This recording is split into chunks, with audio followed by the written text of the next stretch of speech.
Irmãos queridos, nós vamos abrir a palavra de Deus no livro do profeta Isaías, capítulo 40, e nós faremos a leitura dos versos 12 até o verso 31.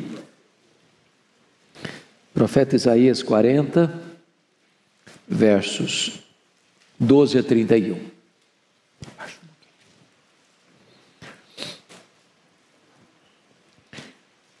Eu peço que depois da leitura você mantenha a sua Bíblia aberta comigo nesta passagem.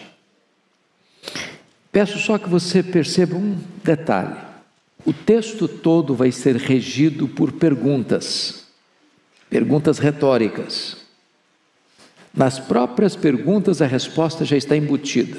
Então leia com esse entendimento. Ele está tratando da majestade de Deus e ele diz assim: quem na concha de sua mão mediu as águas e tomou a medida dos céus a palmos? Quem recolheu na terça parte de um éfa o pó da terra e pesou os montes em romana e os outeiros em balança de precisão? Quem guiou o Espírito do Senhor? Ou como seu conselheiro o ensinou? Com quem tomou ele conselho para que lhe desse compreensão? Quem o instruiu na vereda do juízo e lhe ensinou sabedoria e lhe mostrou o caminho de entendimento? Eis que as nações são consideradas por ele como um pingo que cai de um balde, ou como um grão de pó na balança. As ilhas são como o pó fino que se levanta.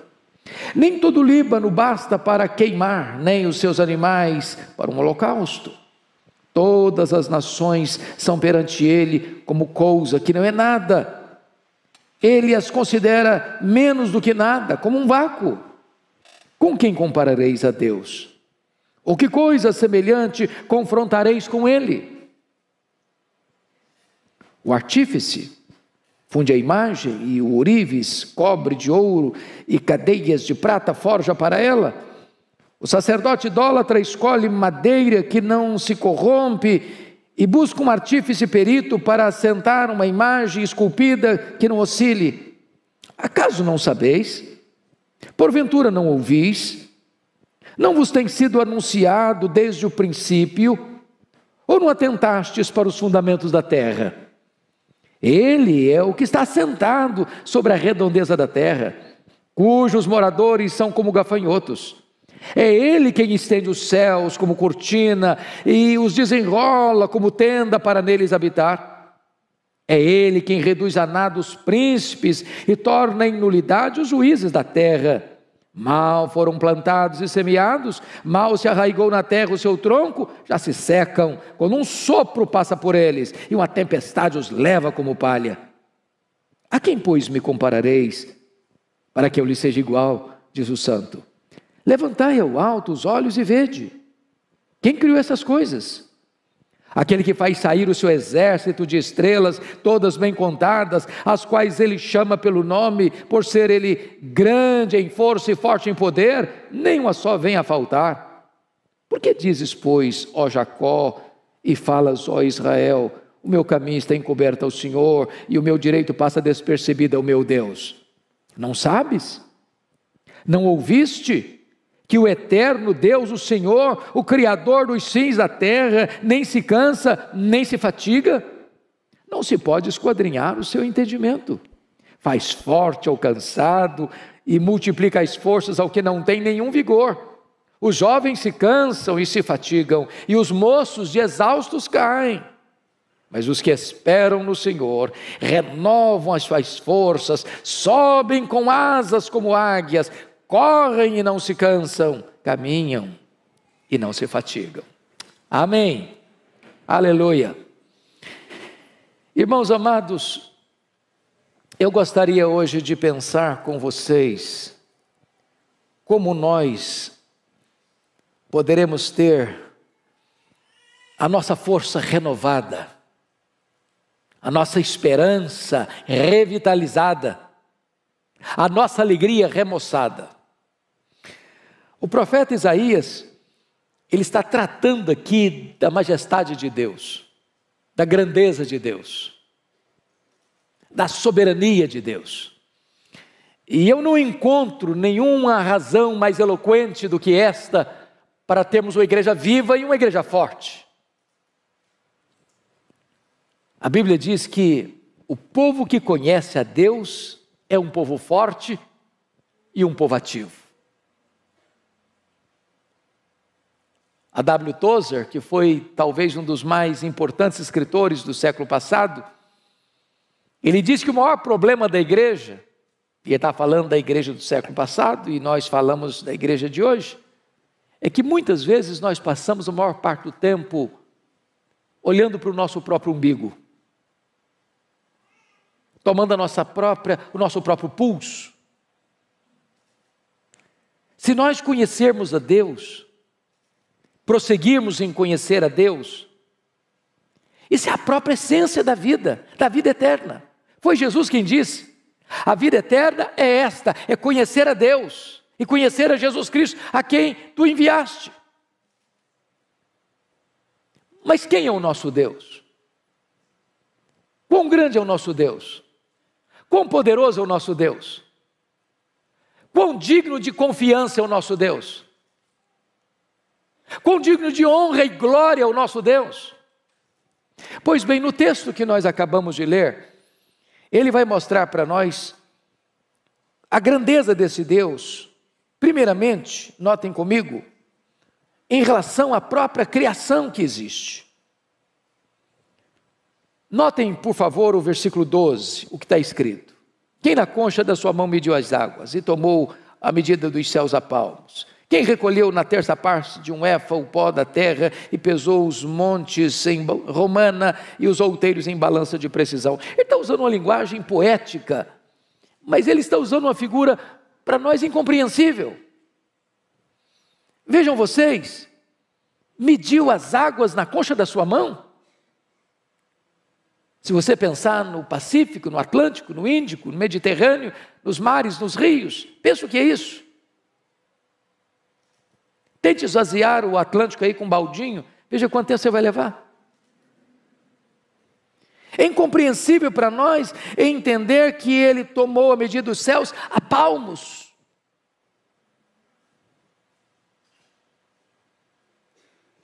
Mas qual a extensão dos céus? Os cientistas não sabem dar uma resposta. Eles não têm essa resposta. Porque, na verdade, isso é uma matéria em aberto. O que nós sabemos é que este universo, que ele mediu a palmos, não é infinito, porque a infinitude é atributo exclusivo de Deus. Mas se conhece, se sabe hoje que o nosso universo tem mais de 93 bilhões de anos-luz de diâmetro. Se você voasse na velocidade da luz, 300 mil quilômetros por segundo, você demoraria mais de 93 bilhões de anos para ir de uma extremidade à outra, e ele mediu tudo isso a palmos. Ele vai dizer que ele recolheu na terça parte de um éfa, não foi num éfa inteiro não. Na terça parte de um éfa, o pó da terra.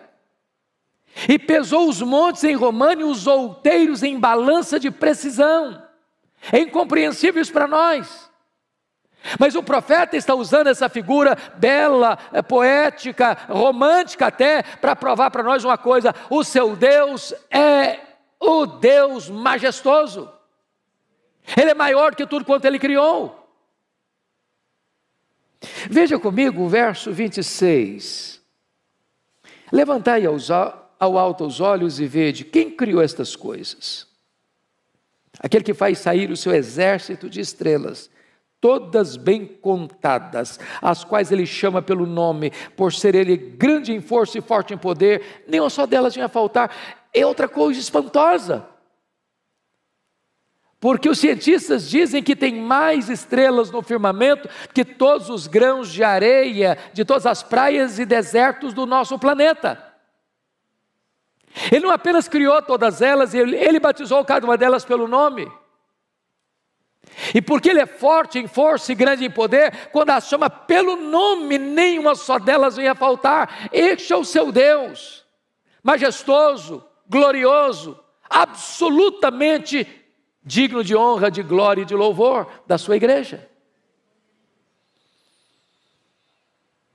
Mas em segundo lugar, veja comigo, nos versos 13 e 14, que ele vai mostrar a grandeza do seu Deus em relação ao saber, ao conhecimento. Ele diz assim: quem guiou o Espírito do Senhor? Ou como seu conselheiro o ensinou? Com quem ele tomou conselho para que lhe desse compreensão? Quem o instruiu na vereda do juízo e lhe ensinou sabedoria e lhe mostrou o caminho do entendimento? Ele está perguntando em outras palavras para nós assim: em que escola ele estudou? Qual foi a faculdade que ele fez? Onde ele fez a sua pós-graduação? Onde ele fez seu mestrado? Onde ele fez seu doutorado? Onde ele fez seu pós-doutorado? Quem foi o professor de Deus? Quem instruiu a ele? Quem ensinou a ele? Quem deu a ele conhecimento? E aqui está algo tão sublime, porque todo saber procede de Deus, toda ciência emana de Deus. Ele é a fonte de todo conhecimento, Ele é a fonte de todo saber. É por isso que nós, povo de Deus, não desprezamos o nosso cérebro. Nós não jogamos o nosso cérebro fora. É por isso que nós valorizamos toda a ciência, todo o saber, porque toda a ciência, todo o saber e toda a verdade procede de Deus, porque Ele é a fonte de todo o saber, de todo o conhecimento, de toda a ciência. Nós sabemos fragmentadamente, Ele sabe completamente. Nós sabemos parcialmente, Ele sabe o todo. Nós conhecemos em parte, mas então Ele conhece tudo, e haverá um dia em que Ele vai abrir para nós o painel do saber, e nós conheceremos como também somos conhecidos. Esse Deus é digno de honra e de glória. Mas, em terceiro lugar, confira comigo aí os versos 15 a 18, porque vai mostrar a grandeza de Deus, não só em relação à criação, não só em relação ao saber, mas em relação às grandes potências da época, as grandes nações da época. Veja, por favor, versos 15 a 18. Eis que as nações são consideradas por ele como um pingo que cai de um balde, ou como um grão de pó na balança. Olha o verso 17. Todas as nações são perante ele como coisa que não é nada. Ele as considera menos do que nada, como um vácuo. E ele usa uma linguagem aqui tremenda. Porque um pingo que cai de um balde, não dá para refrescar o chão ressequido, nem matar a sua sede. Ele olha para essas grandes potências, pense comigo nas potências do passado, o Egito, a Síria, a Babilônia, Império Medo-Persa, Império Greco-Macedônio, Império Romano. Pensa comigo hoje, Estados Unidos, China, Japão, Alemanha, Reino Unido, França, Europa, os países da África, os países da Ásia, os países da Oceania, os países da América do Norte, Central, do Sul. E ele considera todas essas nações, todas essas potências econômicas e militares como um pingo que cai num balde, como um pó numa balança de precisão. Aliás, ele vai além e diz o seguinte: é como nada, é como menos do que nada, é como um vácuo. Então as nações que se insurgem contra Deus, as nações que blasfemam de Deus, as nações que acham que elas mesmas são a própria divindade, Deus olha essas conspirações todas da terra, diz o Salmo 2, e ri. Porque Ele quem levanta reinos e abate reinos, Ele quem coloca reis no trono e faz esses reis apiarem do trono, e só Ele é Deus, só Ele é o Rei Supremo. Mas o profeta Isaías vai além e vai mostrar a majestade de Deus, a grandeza de Deus, em quarto lugar, em relação aos ídolos. Confira comigo os versos 19 a 21. O artífice funde a imagem, o ourives a cobre de ouro e cadeias de prata forja para ela. O sacerdote idólatra escolhe madeira que não se corrompe, busca um artífice perito para assentar uma imagem esculpida que não oscile. Acaso não sabeis? Porventura não ouvis, não vos tem sido anunciado desde o princípio, ou não atentastes para os fundamentos da terra? Ele está agora comparando Deus, o nosso Deus, o único Deus vivo e verdadeiro, com os ídolos dos povos, Quando Deus tirou o seu povo de Israel do Egito, por que mandou 10 pragas? Poderia ter sido 2, 3, 4, 5, 6. Por que 10? Porque cada praga daquela desbancava uma divindade do panteão egípcio. Ele está mostrando que só Ele é Deus, que os deuses dos povos são deuses falsos, não são deuses de verdade. Quando você olha o Império Assírio, ele tinha muitos deuses. Quando você olha o Império Babilônio, ele tinha muitos deuses. Quando você olha o Império Medo-Persa, tinha muitos deuses. Quando você olha o Império Grego, tinha um panteão de deuses gregos. Quando você olha o Império Romano, tinha um panteão de deuses romanos. Mas só Deus é Deus. Aquilo que os homens chamam de deuses, aquilo que os homens dizem que esse é o padroeiro, esse é o protetor, essa é a protetora, não protegem eles mesmos. São feitos por mãos humanas, de barro, de gesso, de pedra, de pau. Mas o nosso Deus reina, o nosso Deus é soberano, Ele é o Deus autoexistente, Ele é o Deus infinito, Ele é o Deus imenso, Ele é o Deus eterno, Ele é o Deus imutável, Ele é o Deus onipotente, Ele é o Deus onipresente, Ele é o Deus onisciente, Ele é o Deus transcendente, Ele é o Deus soberano, só Ele é Deus. Mas o profeta Isaías vai além. Vai mostrar para nós agora a grandeza deste Deus em relação aos governantes da época, os príncipes da época. Olha o que ele vai dizer nos versos 22 a 25. Ele é o que está assentado sobre a redondeza da terra, cujos moradores são como gafanhotos. É Ele quem estende os céus como cortina e os desenrola como tenda para neles habitar. Ele quem reduz a nada os príncipes e torna em nulidade os juízes da terra. Mal foram plantados e semeados, mal se arraigou na terra o seu tronco, já se secam quando um sopro passa por eles, uma tempestade os leva como palha. Onde está a soberba dos faraós? Onde está Senaqueribe?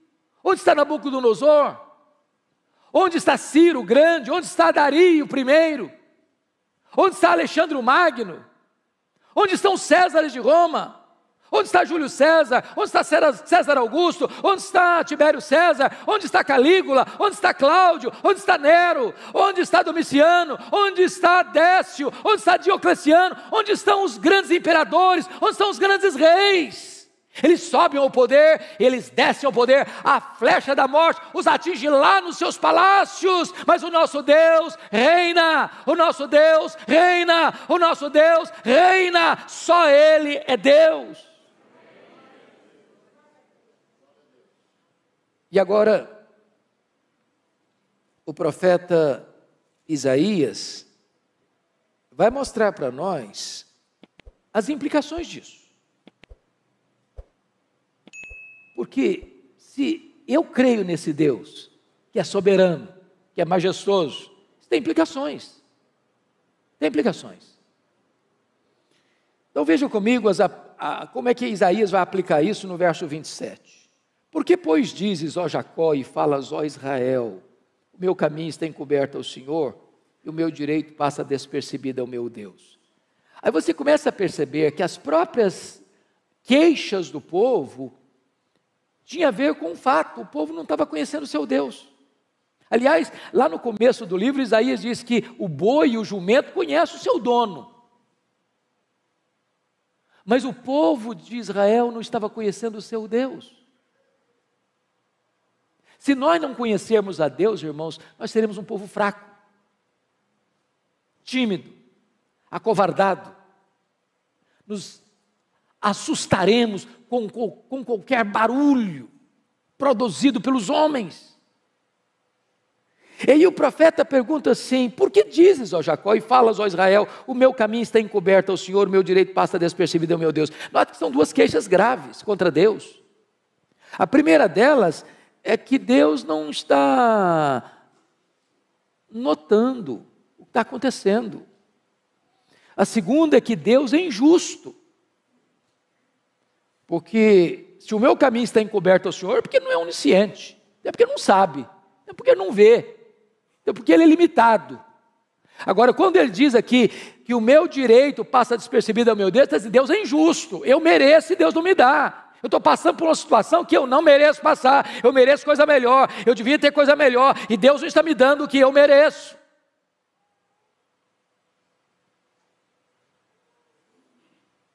Aí o profeta responde assim, verso 28. Não sabeis? Não ouviste? Ou não sabes, não ouviste que o eterno Deus, o Senhor, o Criador dos fins da terra, nem se cansa, nem se fatiga, não se pode esquadrinhar o seu entendimento. Então, quer dizer uma coisa para você, Deus não fica lá no céu esfregando as mãos. Deus não é pego de surpresa. Deus não fica em apuros. Deus não está lá sem saber o que fazer com a pandemia. Deus não está lá sem saber o que fazer com os dramas que você está vivendo. Ele é Deus, ele não fica cansado, ele não fica fatigado, ele não fica em apuros, ele não fica contra a parede.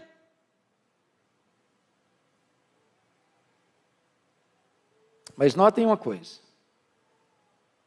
não se pode esquadrinhar o seu entendimento. Sabe o que significa isso, irmãos? Tem muita coisa na vida que eu não vou conseguir explicar, pastor Erival não vai conseguir explicar, você não vai conseguir entender, você não vai conseguir explicar. Porque se eu pudesse entender Deus no seu aspecto pleno, eu seria igual a Ele, eu não seria Deus. Eu sempre serei limitado. Os atributos incomunicáveis de Deus nós não teremos nem no céu. Há coisas que você e eu não vamos entender. Eu fico olhando a história do Jó, por exemplo, que foi golpeado na vida financeira, na saúde, no casamento, nas amizades e com os filhos. E o que Jó fez? Ele perguntou, ele quer saber. Ele fez 16 perguntas, por quê, por quê, por quê, por quê, por quê? Ele fez 34 queixas contra Deus, e a resposta de Deus para ele foi o silêncio. E quando Deus falou, Deus não respondeu nenhuma das 16 perguntas, nenhuma das 34 queixas, ao contrário, Deus fez 70 perguntas para ele.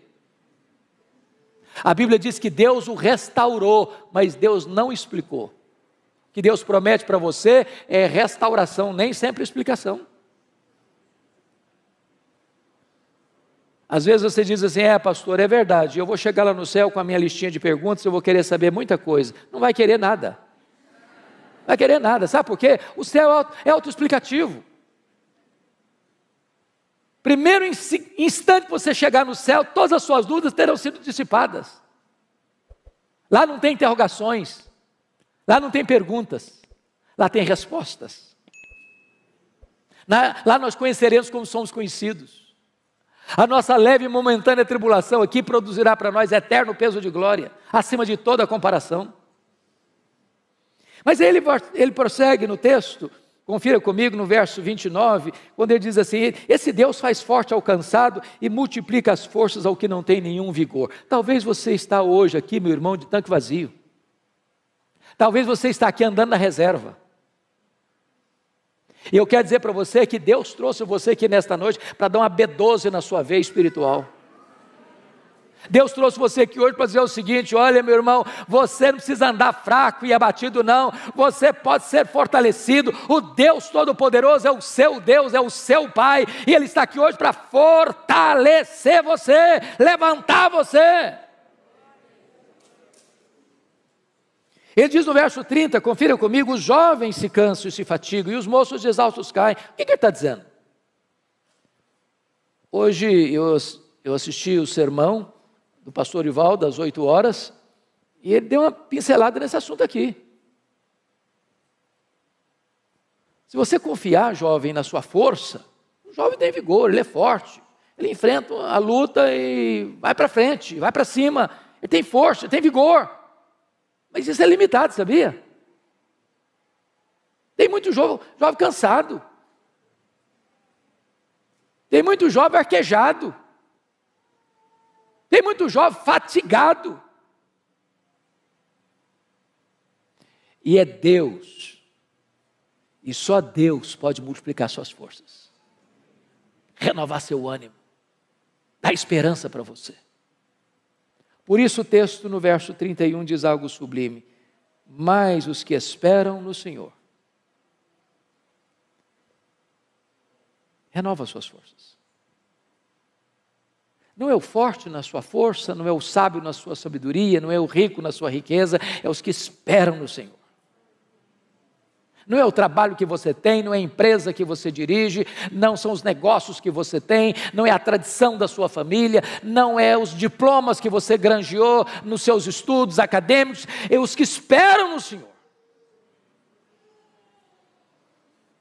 E aí ele faz uma comparação interessante. Os que esperam no Senhor renovam as suas forças, sobem com asas como águias, correm e não se cansam, caminham e não se fatigam. E eu fico sempre curioso quando leio isso aqui, porque eu li alguns livros de oratória, alguns livros de retórica, e quase todas as obras que eu li, se não todas, nesta área, diz que um discurso precisa terminar lá em cima e não lá embaixo. E se você e eu fôssemos o escritor desse versículo aqui, talvez seguindo as leis da retórica, da oratória, nós mudaríamos os verbos. Nós leríamos assim: os que esperam no Senhor caminham e não se fatigam, os que esperam no Senhor correm e não se cansam, os que esperam no Senhor sobem com asas como águia. Não é assim? Corre, anda, corre e voa. Só que o profeta bota não em grau ascendente, mas em grau descendente. Por quê? Muito provavelmente, porque as nossas forças são drenadas, desidratadas. Não é nas poucas vezes que nós voamos, nem nas algumas vezes que nós corremos. Tem muita gente que não consegue correr mais, o joelho não deixa. Me too. Mas às vezes a gente fica estressado, cansado, esgotado. É na dinâmica da vida, do andar. É a rotina da vida. Levar filho para a escola, pegar filho da escola, levantar cedo e ir para o trabalho, voltar do trabalho para casa. Domingo após domingo, vir para a igreja, voltar da igreja para casa. Essa rotina do andar esgota você. E Deus é poderoso hoje aqui para renovar-nos. Enquanto voamos, enquanto corremos, enquanto caminhamos. Mas aqui eu queria aproveitar, amanhã é feriado, Marival vai me dar um desconto. E eu queria olhar por que ele compara com a águia.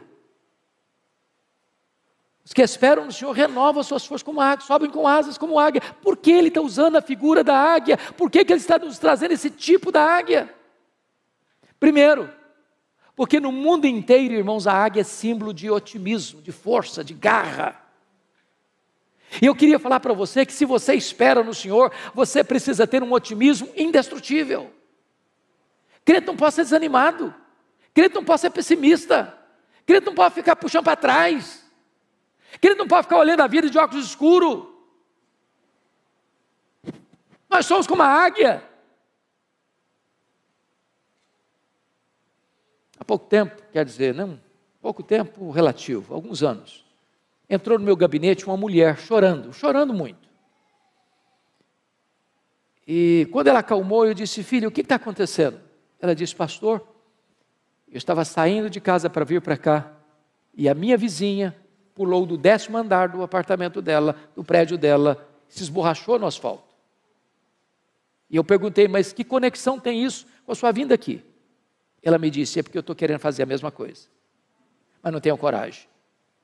Eu falei: mas por que você quer se matar? Ela me respondeu: porque eu sou um problema. Eu perguntei: mas por que você acha que você é um problema? Porque o meu pai sempre me disse que eu era um problema. Aí eu saí de casa para me casar com o primeiro pretendente. E o que aconteceu? Meu marido dizia as mesmas palavras do meu pai: você é um problema. Pastor, eu sou um problema. Falei: mas o que você fez? Eu me divorciei dele, me casei de novo. Falei: o que aconteceu? O segundo marido dizia que eu era um problema. Falei: e daí? Eu me divorciei dele, casei a terceira vez. Falei: o que está acontecendo? O meu terceiro marido me disse que eu sou um problema. Pastor, eu sou um problema, eu não mereço mais viver, eu não posso mais viver, eu quero me matar. Eu senti compaixão por aquela mulher e disse para ela 3 coisas. Ela é uma mulher cristã, membro de uma igreja evangélica. Eu disse: filha, 3 coisas eu preciso lhe dizer. Primeiro, você não é o que as pessoas dizem que você é. Segundo, você não é o que você pensa que você é. Terceiro, você é quem Deus diz que você é. Quem você é?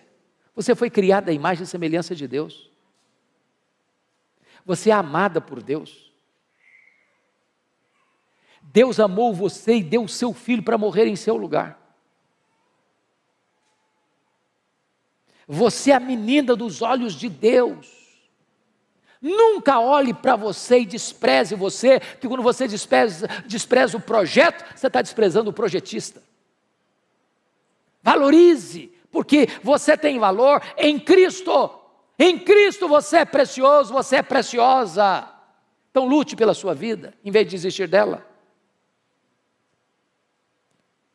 Mas ainda, irmãos, em segundo lugar, se nós somos como a águia, isso nos ensina uma segunda lição, o princípio da piedade progressiva. Diz os estudiosos que a águia sempre gosta de voar alto, alto, alto, sempre um pouquinho mais alto. O que significa isso se somos como a águia? Significa que o crente não pode ficar de altos e baixos, de avanços e recuos, em zigue-zagues na vida. Temos que voar alto, viver altaneiramente, pensar nas coisas lá do alto. Nós somos cidadãos dos céus. Aqui nós estamos como peregrinos e forasteiros. Aqui não temos casa permanente. Aqui não está o nosso lar permanente. Aqui não está a nossa pátria permanente. Nós somos testemunhas aqui, mas estamos a caminho da glória. Há uma outra ave que não consegue voar bem, sabia? Os voos são curtos, são baixos e desastrosos. É o pelicano. Mas sabe por que o pelicano não sabe voar alto, não consegue voar alto? É porque tem um papo muito grande.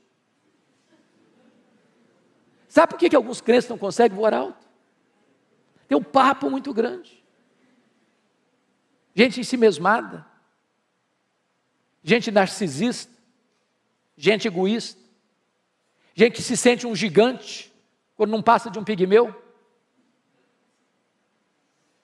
Mas a águia nos ensina uma outra coisa impressionante, é o princípio da dependência de Deus, total. Se você já viu uma fotografia, ou já viu uma águia de perto, ou uma fotografia bem feita, ou um desenho bem feito, você vai perceber que a águia tem as asas enormes, aparentemente desproporcionais ao tamanho do corpo. E por quê? Certamente não foi um cochilo do Criador, não foi um erro anatômico de Deus. A águia tem as asas tão grandes, sabe por quê? Porque ela faz voos muito altos e muito longos. Então a águia não fica ruflando as suas asas como um beija-flor. Ela chega lá nas alturas, aplana as asas e deixa que o vento a carregue. Se nós quisermos vitória na nossa vida espiritual, não é na força do braço, não é na força do nosso conhecimento, não é na autoconfiança. A Bíblia diz: não é por força, não é por poder, é pelo meu Espírito, diz o Senhor dos Exércitos. A Bíblia nos fala da plenitude do Espírito Santo. Nós temos que ser levados pelo vento do Espírito, para termos uma vida sublime, altaneira, para a glória de Deus. Mas, amados irmãos, os estudiosos foram olhar a águia e descobriram uma coisa que é impressionante. A águia tem a capacidade lá nas alturas, a 1000 metros, olhar lá embaixo e ter clareza do alvo. E ela faz um voo como uma flecha para atingir o seu alvo. Quando foram pesquisar sobre isso, descobriram que nós temos na nossa retina um dispositivo chamado de fóvea, que nos dá a capacidade de olhar um quadro geral e nos concentrar num quadro específico. Como se eu estivesse olhando para o Arival, pastor Arival, mas não perdendo de vista o auditório. A capacidade que eu tenho de tirar um close do rosto dele sem perder vocês, é que eu tenho na minha retina esse dispositivo chamado fóvea. A águia, os estudiosos descobriram, ela tem 3 fóveas. Ela ao mesmo tempo consegue enxergar um alvo acima, na frente e embaixo. Mas se nós somos com a águia, o que significa isso?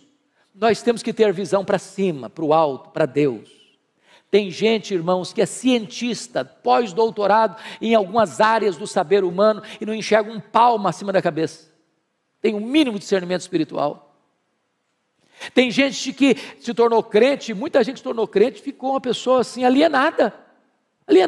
Ela não tem mais conexão com a história, ela não tem mais conexão com a vida, ela parece que perdeu a capacidade de pensar e de refletir. Nós temos que conhecer a história, nós temos que conhecer o que o homem está pensando, nós temos que conhecer o que está acontecendo aí fora, nós temos que olhar para frente e discernir o nosso tempo, nós temos que ser como os filhos de Issacar, especialistas no tempo em que vivemos, para não sermos massa de manobra. Mas nós temos que olhar lá para baixo, irmãos. Eu estou chegando hoje de Guiné-Bissau, estava compartilhando com o pastor a dor do meu coração. A dor do meu coração. Eu estive em 2019 em Angola, já fiquei chocado, mas Guiné-Bissau é dezenas e dezenas de vezes uma situação mais crítica do que Angola. A pobreza generalizada. A expectativa da população é ter um prato de comida por dia. Quando a pessoa melhora a sua condição de vida, ela consegue cobrir a casinha dela de zinco, que faz barulho demais quando chove, e é quente demais, e é um país muito quente. Não tem emprego, não tem dinheiro. Estava retornando, conversando com a médica que estava lá, prestando serviço de caridade, e ela disse que o único hospital, as camas estão podres e não tem o mínimo de remédio, mas o mínimo, o básico do básico. Mulheres, crianças e velhos com a bacia na cabeça, vendendo um pouquinho de pepino, ou de cebola, ou de batata, para conseguir um pouquinho de comida naquele dia. E nós precisamos olhar para baixo e termos misericórdia, não só de sentimento, mas de ação, de fazer alguma coisa. Quando tantas vezes você reclama da casa que mora, do carro que anda, da comida que tem na mesa.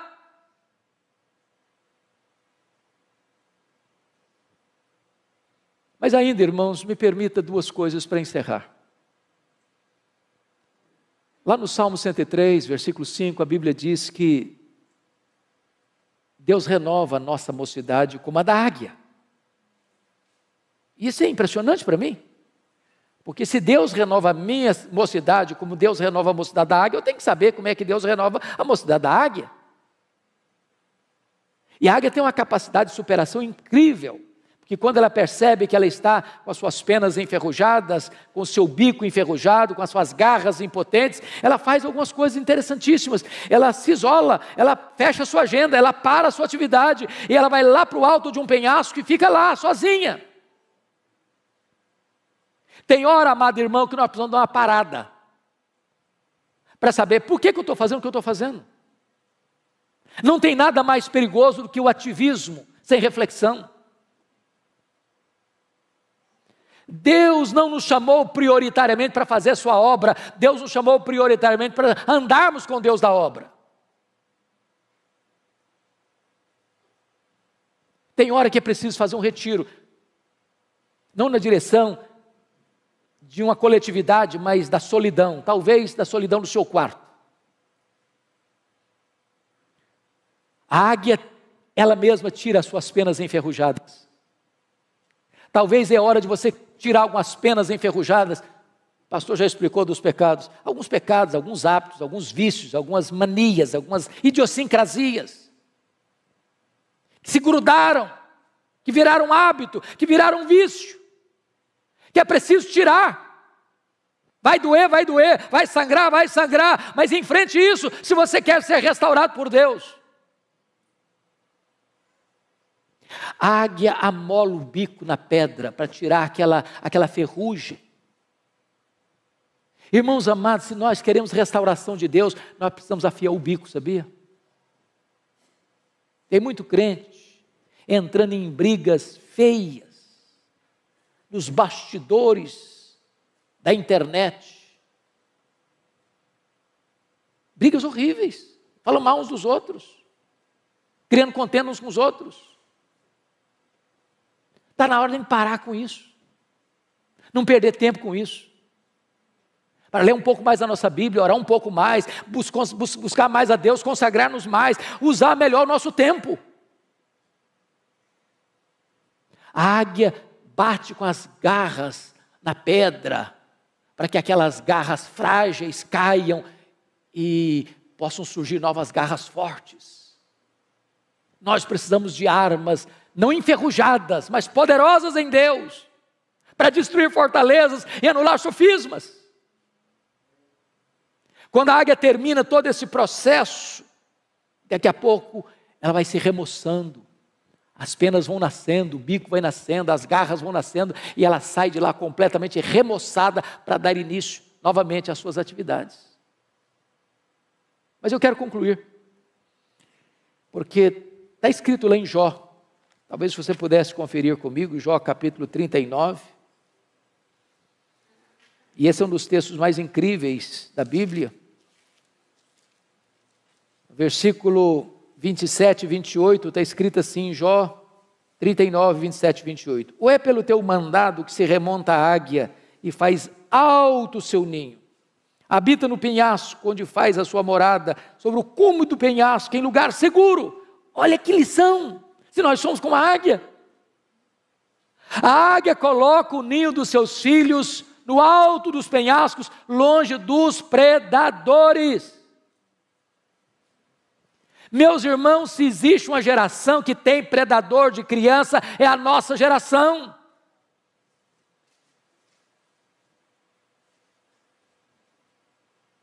Os carros de sons ficam nas portas das escolas, panfletando meninada. É uma festa hoje, é uma reunião amanhã, é uma proposta hoje, é outra proposta amanhã. As igrejas até recentemente estavam preocupadas com seus adolescentes. Hoje não é mais com adolescente que o povo está preocupado, não. É a idade de 4 a 9 anos, é nessa idade que estão dizendo para o menino, é aí que você vai decidir se você vai querer ser homem ou mulher.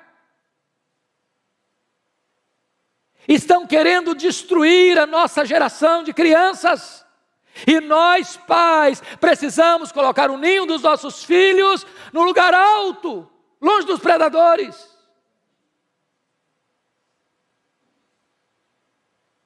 Agora vá comigo para Deuteronômio 32:11, porque tem outra lição importante lá, sobre a águia, essa questão do cuidado da família. 32:11, está escrito o seguinte: como a águia desperta a sua ninhada e voeja sobre os seus filhotes, estende as asas e tomando-os, os leva sobre elas. O que ele está querendo dizer aqui? O que é isso aqui? Quando os filhotes da águia, lá no alto dos penhascos, está na hora de sair do ninho, está na hora de começar a vida, o que ela faz? Ela vai lá em cima e começa a voar em cima do ninho. Sabe o que ela está dizendo para os filhotes? Olha para mim, faça o que eu faço, siga o meu exemplo. Nós ensinamos mais os nossos filhos com exemplo do que com palavras, porque os nossos filhos nos veem mais do que nos escutam.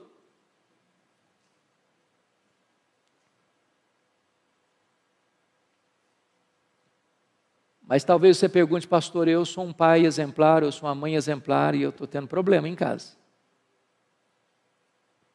Eu admito isso. Às vezes a gente tem que pegar mais leve com alguns pais. Porque eu vejo um Samuel tendo filhos complicados. Eu vejo um Davi tendo filhos complicados.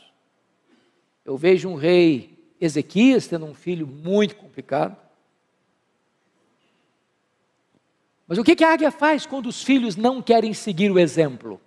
Ela vai lá no ninho, tira o capim macio, deixa só os espetos. Tem hora que a única linguagem que os filhos vão entender é a linguagem da disciplina. Por favor, não entenda que eu estou falando de espancar filho, de agredir filho, de achatar a autoestima do filho, não é isso que eu estou falando. Mas todo filho, toda filha precisa de disciplina. Disciplina é um ato responsável de amor. Todo filho, toda filha precisa de limites. Que horas vai sair? Aonde vai? Com quem vai? O que vai fazer? Que hora volta? Filhos sem limites vão ser o desgosto dos pais. Mas alguém pergunta, pastor, e se os filhos nem a disciplina aceitam e se recusam a ser corrigidos? O que se faz? A águia toma uma atitude radical. Ela arranca o filho do ninho e joga no espaço. Filhote que nunca voou, não sabe voar, vai dando cambalhotas. E ela deixa, até fazer o que ela faz aqui. Estende as asas, tomando-os, os leva sobre ela. E ela faz isso uma, faz isso duas, faz isso 5, faz isso 10 vezes, até que o filhote aprende a voar sozinho. A lei da águia é esta: meu filho precisa ser meu discípulo. Eu não desisto dos meus filhos. Eu não abro mão dos meus filhos. Aqui está um princípio espiritual. Não abra mão dos seus filhos. Não desista de seus filhos. Você não gerou filho para a morte, você não gerou filho para o cativeiro, você não gerou filho para povoar o inferno. Seus filhos são herança de Deus. Lute por eles, chore por eles, ore por eles, jejue por eles, não desista deles. Mas eu encerro aqui, contando para vocês um fato que marcou minha vida, quando li essa história, há muitos anos. Aconteceu no Rio de Janeiro. Uma escola militar, de orientação militar, filho de um militar. Esse menino chamava Netinho. E um dia a professora do Netinho, ele era um pré-adolescente, foi abordado pela sua professora, porque a professora entendeu que ele estava colando na prova. Tomou a prova dele, deu 0, chamou os pais e expôs a situação diante do menino. Os pais ficaram muito aborrecidos com o filho, o menino muito envergonhado. Na volta para casa, o Netinho disse: papai e mamãe, eu posso explicar o que aconteceu? Os pais disseram: não, nós estamos com vergonha do que você nos fez passar, você não tem o direito de falar conosco. E o menino murchou, encolheu, rendido a uma grande tristeza. Passou uma semana: papai e mamãe, posso falar com vocês? Não, você não tem o direito de falar conosco. E o menino se entregou a uma profunda tristeza. Depois de uns 15 dias, o menino muito triste, sem poder falar com os pais, o pai pegou a mãe, foram ao supermercado fazer compra, deixou o revólver, ele era militar, em cima da geladeira. Netinho pegou um papel, pegou uma caneta, começou a escrever uma carta. Diz: papai e mamãe, me perdoem, mas eu não suportei a dor de não poder olhar nos olhos de vocês e falar com vocês. Falar que eu fui inocente. A minha professora se equivocou. Mas eu não tive o direito de me defender, nem mesmo com vocês. Eu não aguentei essa dor, me perdoem. Pegou o revólver do pai, deu um tiro na cabeça. Quando os pais chegaram, Netinho estava caído numa poça de sangue, com o revólver de um lado, a carta do outro. E aquilo mexeu com a nação brasileira, trazendo um alerta para nós. Nossos filhos não são perfeitos, como nós não somos perfeitos. Se eles errarem, precisamos perdoá-los. Nós temos que ter comunicação aberta com os nossos filhos, para ouvi-los, e ajudá-los, e a encorajá-los, e a soerguê-los, e a dar a eles a oportunidade de botar o pé na estrada e continuar caminhando para a glória de Deus.